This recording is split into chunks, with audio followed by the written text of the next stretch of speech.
मैं आपको एक छोटी सी घटना सुनाता हूं, ये इसलिए क्योंकि किसी ने अखबार में छापी थी कुछ साल पहले।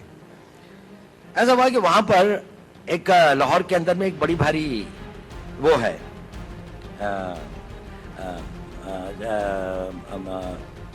औलिया की एक मज़ार है जिसपे बहुत सारे लोग आते हैं। तो नेचुरली मैं क्योंकि एक मुस्लिम उसमें रहता था और एक उसके साथ में रहता था, तो मैं वहां से गुजर रहा था और मैं उस औलिया की उसमें आया और मस्जिद से वापस आया और एक उसमें मिला। तो एक आदमी एक कोने पे बैठा हुआ था, बड़ी आकर्षक उसका व्यक्तित्व था, बड़ी सफेद लंबी दाढ़ी थी। उसने मुझे बुलाया।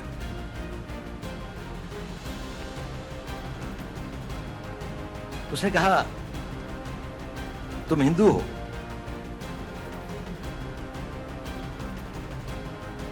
मैंने कहा नहीं।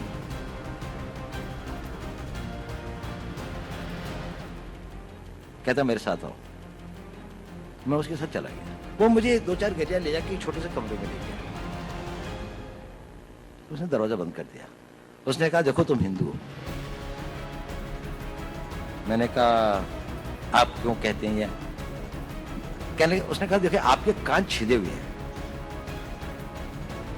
अब पता नहीं, बचपन में हमारे यहाँ एक प्रथा है, मैं जहाँ का रहने वाला हूँ, कि कानों को छेदने के एक कान वेदन का एक वो होता है, एक वो है। अब शायद कम हो गई है, लड़कों की नहीं, अब लड़कियों की होती है, लेकिन मेरे टाइम पे लड़कों की भी होती थी। तो मैंने कहा हाँ ये तो है। मैं जब पैदा हुआ था तो था, मैंने कहा मैं बाद में कन्वर्ट हुआ। उसने कहा तुम बाद में भी कन्वर्ट थी। खैर उसने कहा कि इसकी प्लास्टिक सर्जरी करवा लो, इस तरह से घूमना ठीक नहीं है। मैंने कहा अच्छा। खैर वो मैंने करवा ली या नहीं करा, इसके बाद में भी है, दिखाई देते हैं, कम दिखाई देते हैं पर दिखाई देते हैं।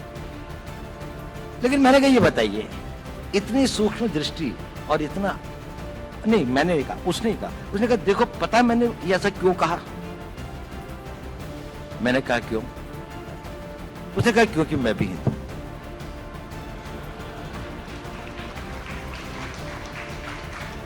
और उसने कहा कि देखो मेरा सारा परिवार इन लोगों ने मार दिया था, मैं यहां पर किसी तरह से अपने दिन काट रहा हूं। मुझको बहुत खुशी होती है जब आप लोगों को देखता हूं, लेकिन मैंने भी अपना बेस बदला हुआ है। लेकिन देखो इस कमरे के अंदर, अब फिर उसने एक अलमारी खोली, उसके अंदर में एक शिव जी की और एक दुर्गा की एक वो रखी।